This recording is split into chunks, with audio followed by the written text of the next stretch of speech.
Fuck it. Here we go, mate.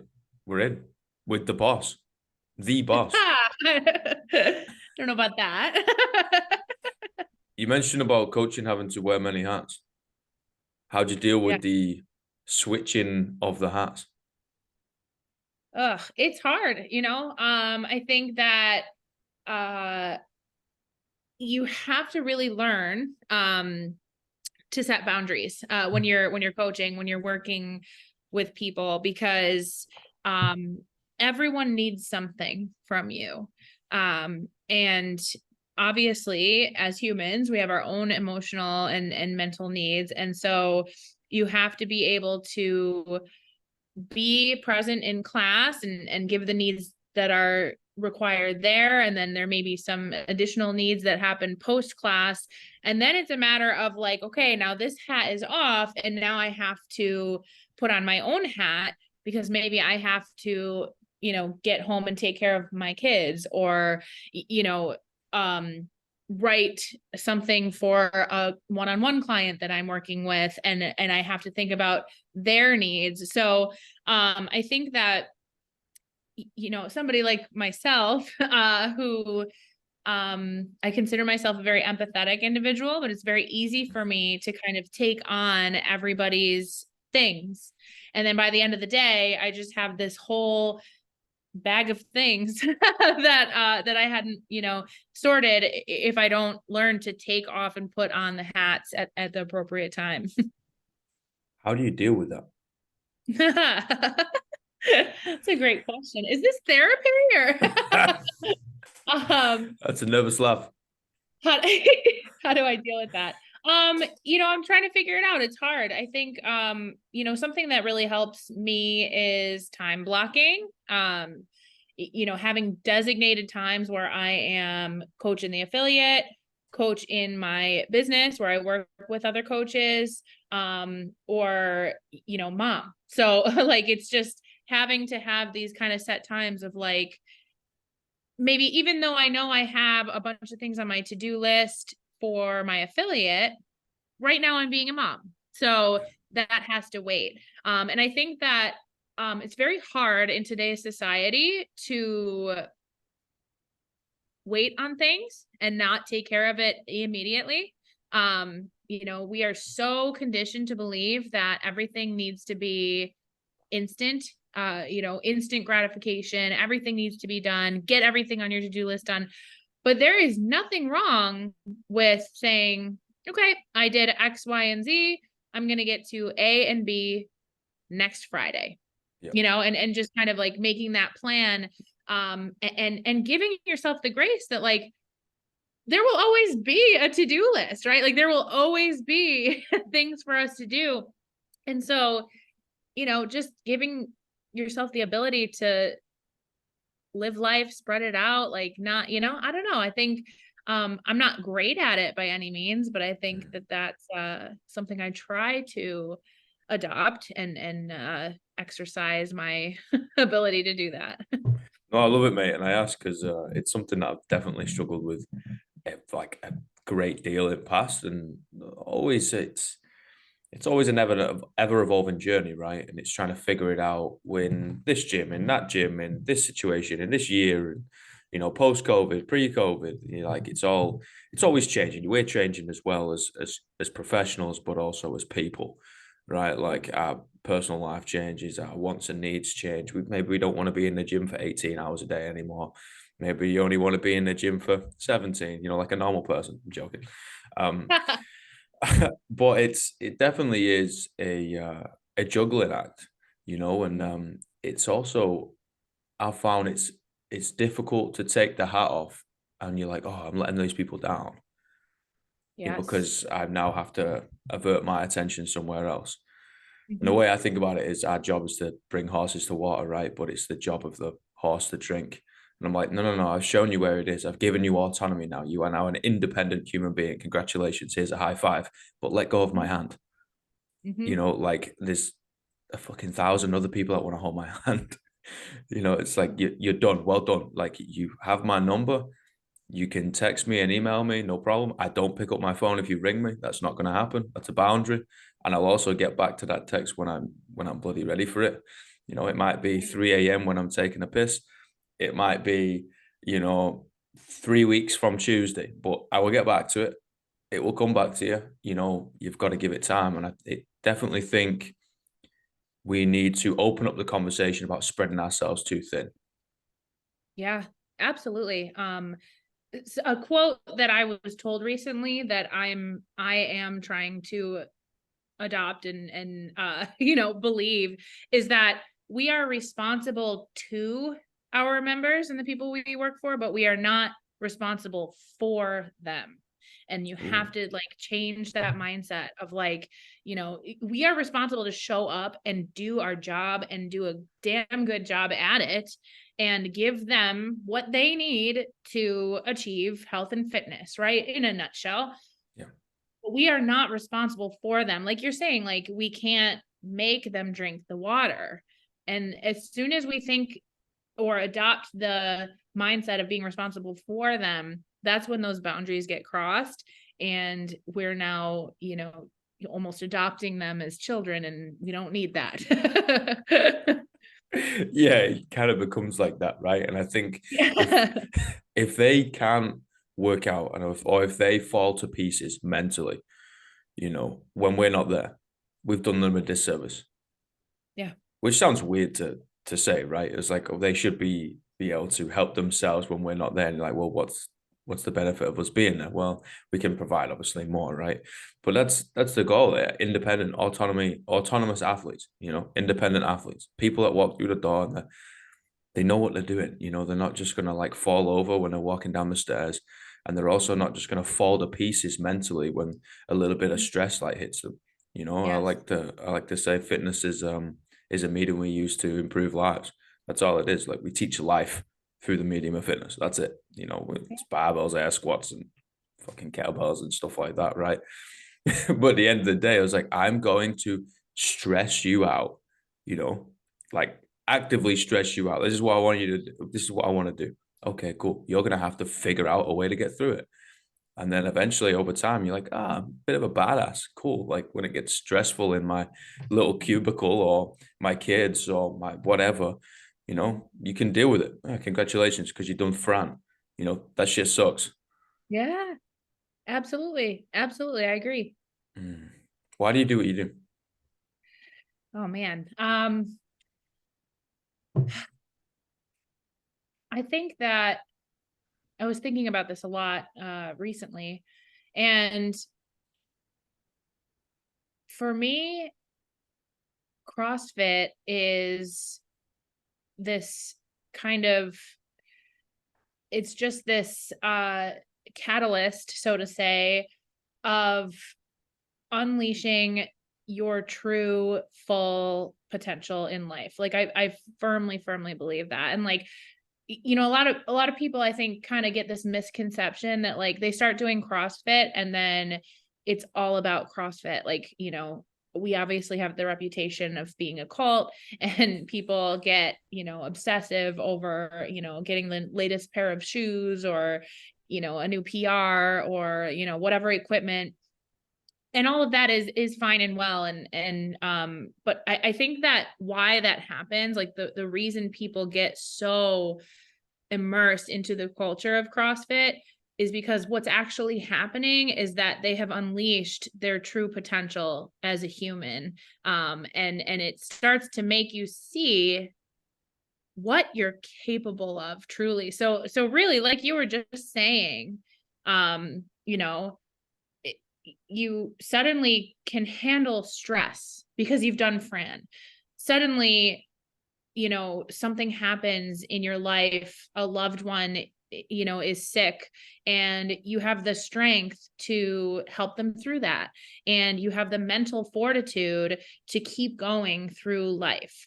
And I think that that's it for me. Like it's just this kind of like bigger picture of I just want everyone to learn how to believe in themselves and truly truly figure out that we all have so much more potential than I think we let ourselves believe.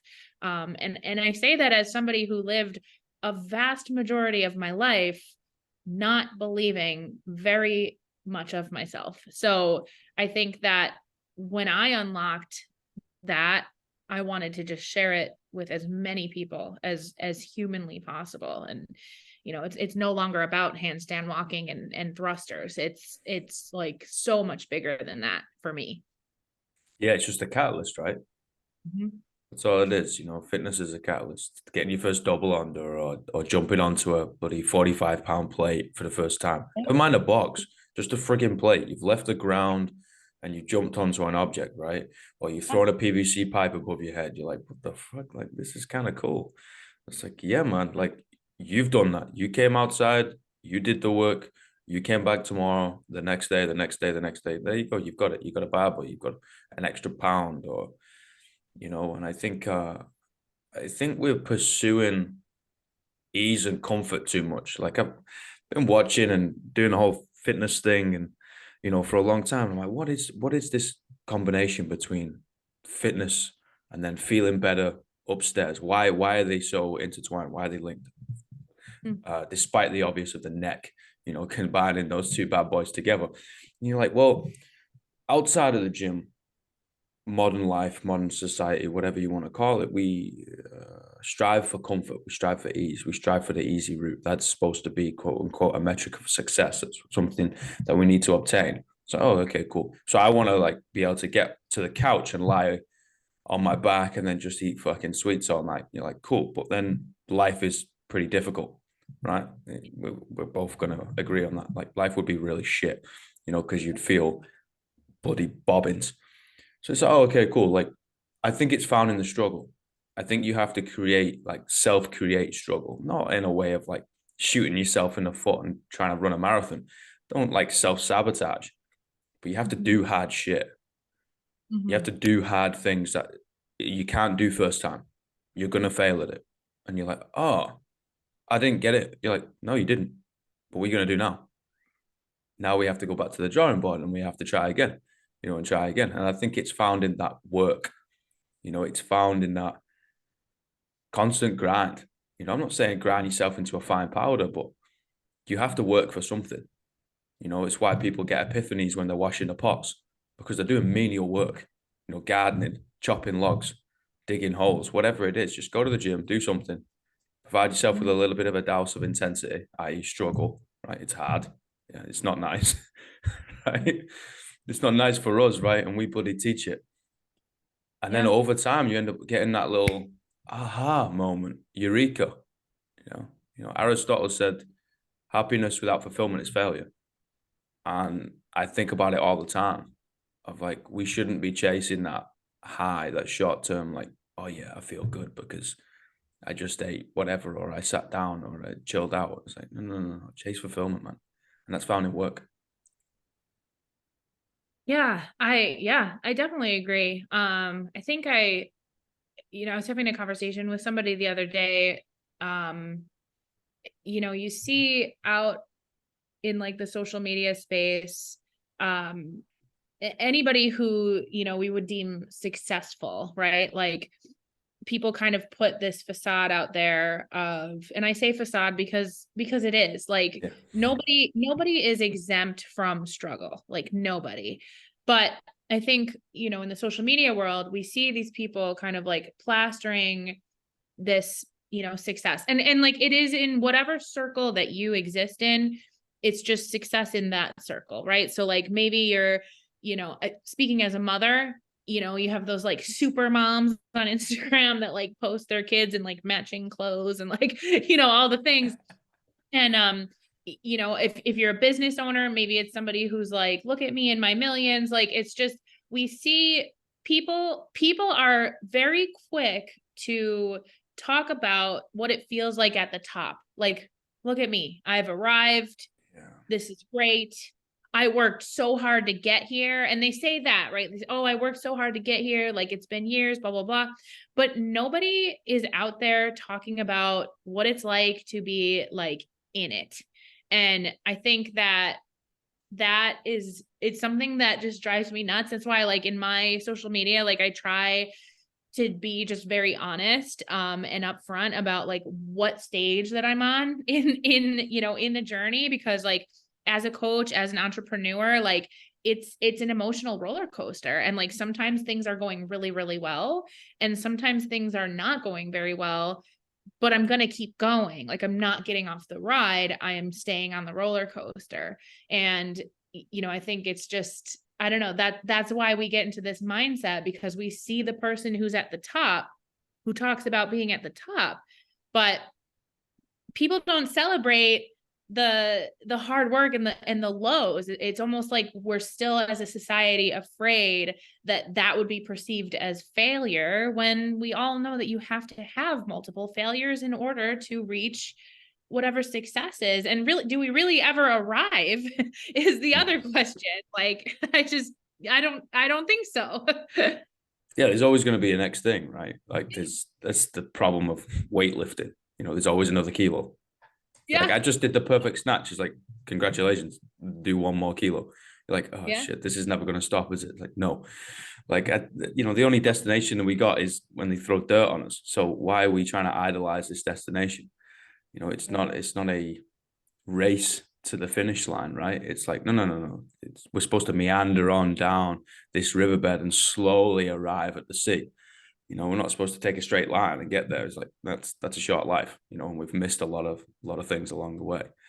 Yeah, I think it is super strange. I really do. Trying to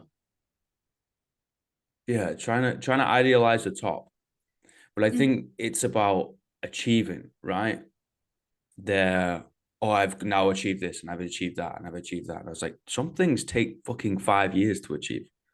Yeah. And Yeah. those little successes along the way is you sitting down and chipping away at it. And you've Yes. like changed one word in a book or a document, or you've sat down, you've crossed your arms, you've looked at the wall, or you've stared out into the sky, and you've just actively thought about this idea for 30 minutes and you've not wrote any of it down. That's bloody work, man. That's achievement. That's you were getting there, rather than, oh, I now have this new gym, or I have this new client, or I have this new document. You're like, cool, bro. But like, if it took you 20 minutes, is it really that good? Hmm. Mm. Yeah. It's yeah, no, I agree. I don't know why that is. I don't know why we don't I don't know, celebrate that more. Celebrate the hard parts. It's not flashy though, right? It's Yeah. that whole thing of sex sells, because it's like it's instantaneous. You can see it straight away, Yeah. right? You're like, well, it's not flashy, but it was life, like crack on. I'm sure you hear it all the time in the affiliate, and there's, oh, insert name, hands out, knees out, fucking whatever, throw a cue in there. They're like, oh, it's hard. You're like, welcome to life, son. Yeah. Life's not complicated. It's just fucking hard. That's all it is. Just got to keep going, mate. Yeah. Oh, really? It was like, yes, that's it. What's your other option? You're gonna lie down and cry about it? Cool. I'll see you in 5 days when you fucking died. No, get up, do something. Oh, okay. Yeah, you're gonna crack on. So let's just come together and like help each other through. Yeah. Yeah. Yeah. It's, everyone wants to do like all the sexy stuff in CrossFit, and but nobody wants to spend the time, holding positions, working on mobility, doing repetitive lifts at light weights, empty bar, just like nailing, like everyone wants to do the flashy, sexy thing.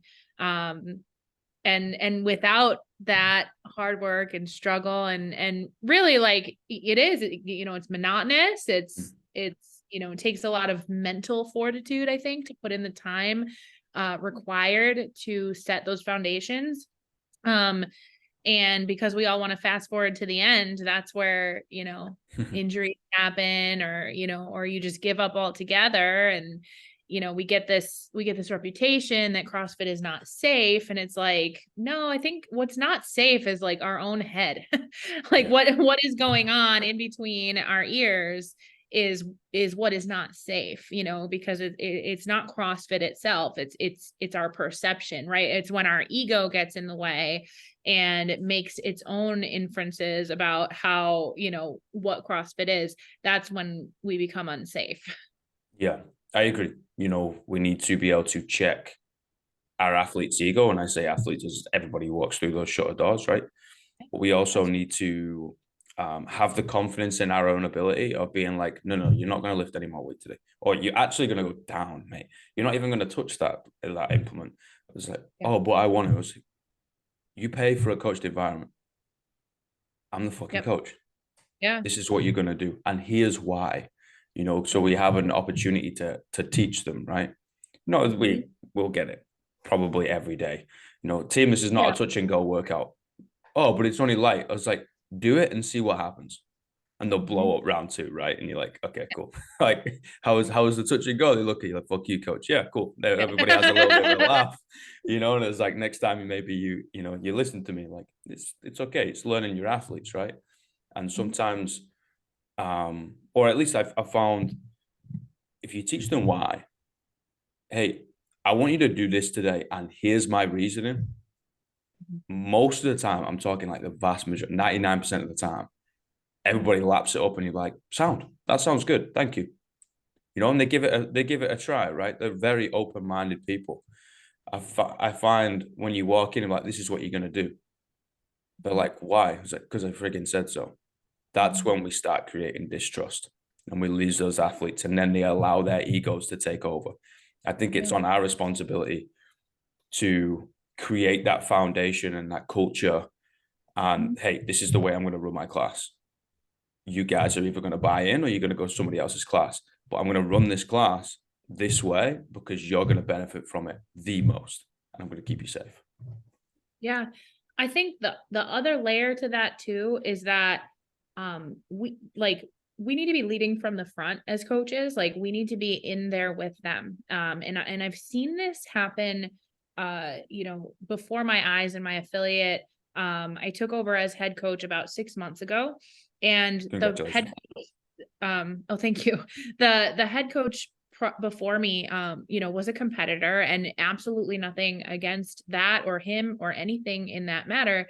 But he followed his own programming, which was leading him towards his competitor, you know, whatever dreams that he has in that avenue. Um, which is fine. He's still a fantastic coach, but there's a layer there. There's a layer where there's a missing piece of trust, right? And when I started, and I was performing all of the same workouts as my athletes, and then I could also speak from experience, like, hey, whoa, I made a mistake. I went touch and go on this. Not a good idea. Like round two was not good. Hit me like a ton of bricks. Suddenly I saw people starting to really buy into what I was selling, and I felt that trust being built.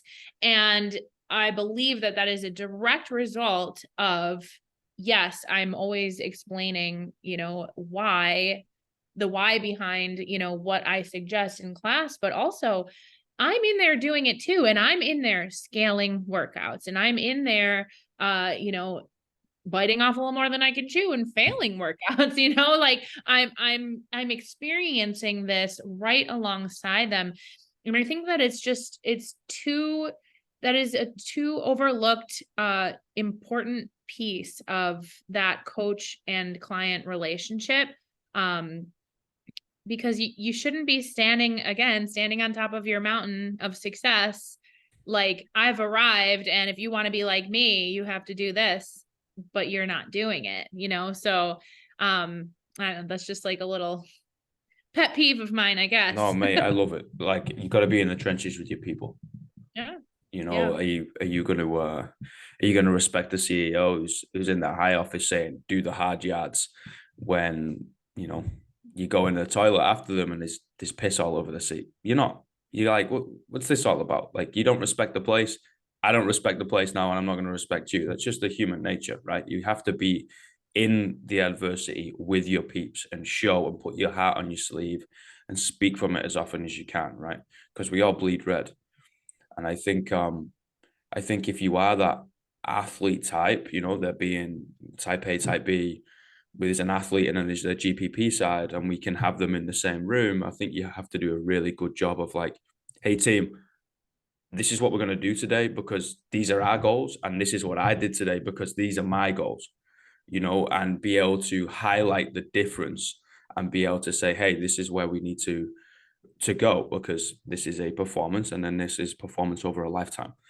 You know, I think you have to do a better job of teaching. A lot of the time it doesn't, right? Like you get the athletes coming in, and don't get me wrong, it's hard. You've got to juggle a lot of things, right? You're tired because you're training X amount of times. Good, great. Hats off to you. Um, and it's hard because you know, you're just like, oh well, I'm better than you. And I think that's it. It's fucking strike one, right? You're like, no, no, no, no. Being a coach, yeah, you might be there to facilitate the class, right? You might be there and all sets of eyeballs are on you. But in that 60 minutes, you're at the bottom. You are the least priority. Everybody Yeah. else is in front of you. And Yep. people get it twisted a lot, I think. You know, they Yeah. walk even something my pet peeve is crossing your hands. Crossing your arms, sorry. You know, you stood there crossing your arms. The fuck are you doing, mate? What is this, like a gangster show or something? Are you trying to get everybody that, oh, look at this guy, or look at this chick? You're like, mate, it's a service industry. It's a Mhm. service. We're supposed to serve these people. Yeah. You know, we are not a product. If we are, we'd be escorting and I'd be charging a hell of a lot more. You know, it's a different industry. We are there to help these individuals in front of us. Yeah. Yeah. I mean, there's a huge difference between coaching and training, right? And I Yeah. think when I've seen coaches get a little bit uncomfortable, maybe, like if somebody needs something more than just what's a thruster again? Mm. They start to get a little insecure, like, how should I scale this? And there's a little bit of discomfort there, because you have to create relationships with people. You have to take it to the next level in order to go from trainer to coach. And I think that that's when those kind of tendencies come out, right? We start to, you'll see people cross their arms and, maybe like showing off their biceps a little bit, or talk about something that they did athletically that was, a great achievement. And I think that there's unfortunately coaches out there that they mask their insecurity of, not really understanding how to help somebody with, you know, look at me and what athletic achievement I've done, because a lot of people get into coaching because they love CrossFit. And then, once they, do it and they fall in love with the people and they realize that there's a bigger picture there, then, I mean, yes, then relationships are created. But unfortunately, I think some coaches don't quite graduate from that. And it's just like, well, I love CrossFit. I'm going to get paid to, like you said in the beginning, wear sweatpants and, do CrossFit all day and hang out in the gym. It just, it, I don't know, No, rabbit hole.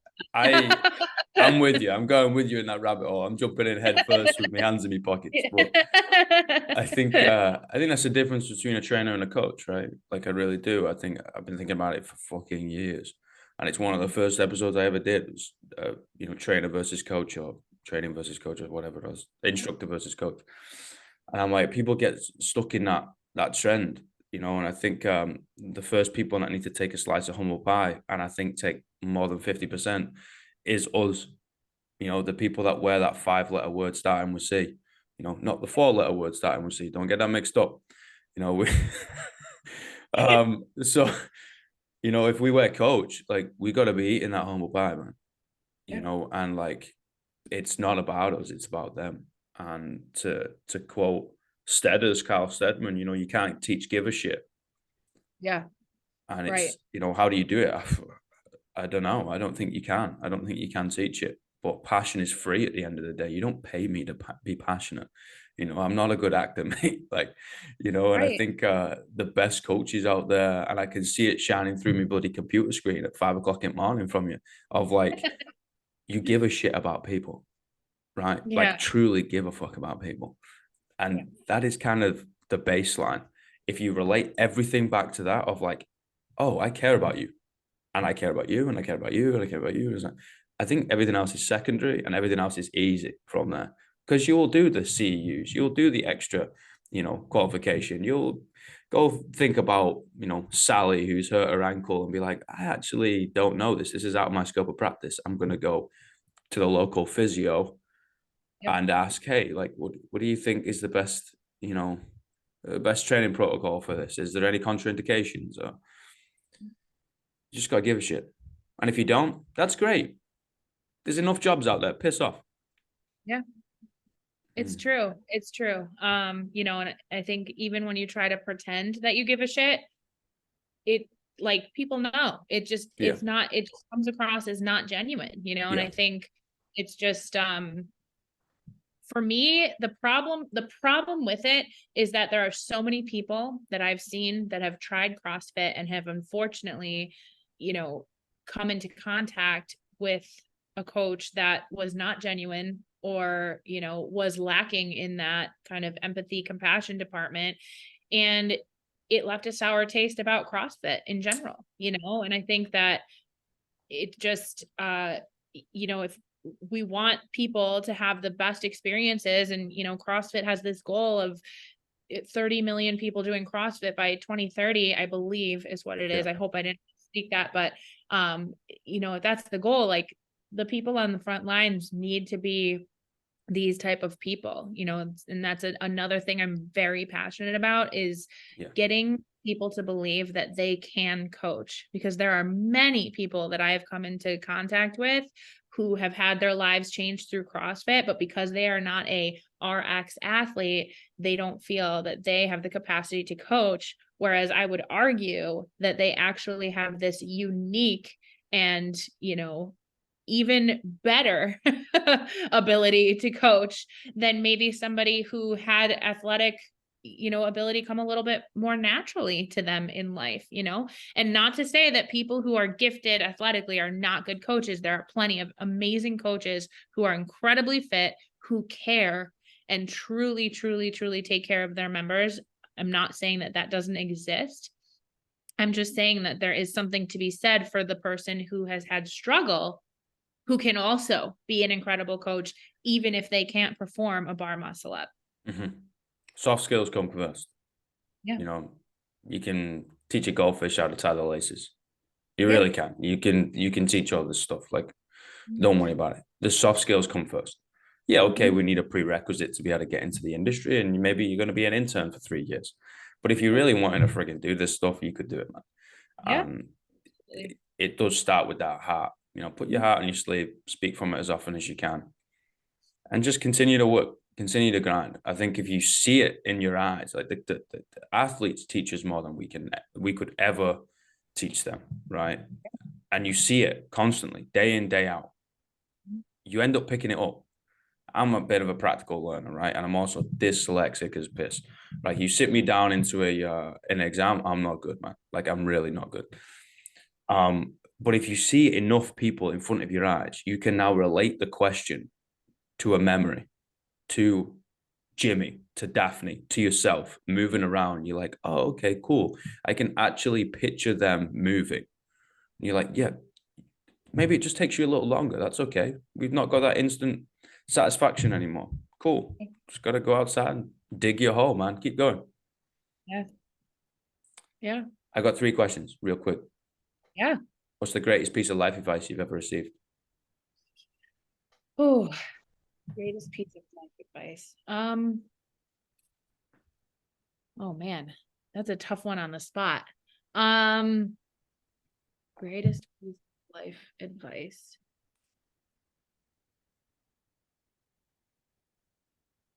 I think I don't know that I can say that this is the greatest ever, but I think it's the greatest that I've gotten recently, because it's the first thing that's popping into my mind.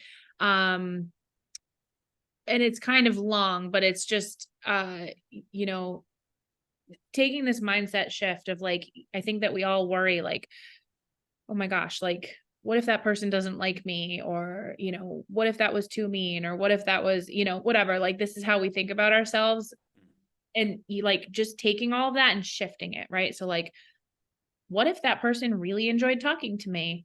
What if I made that person smile? What if that person went home and talked about the great experience that they had talking to me for 3 minutes today? Like shifting all of those like thoughts that we have of, like negative thoughts about ourselves and the interactions we have, and just like shifting them, because it could very well be that other side. Like it doesn't have to be like, what if they don't like me? It's what if they do like me?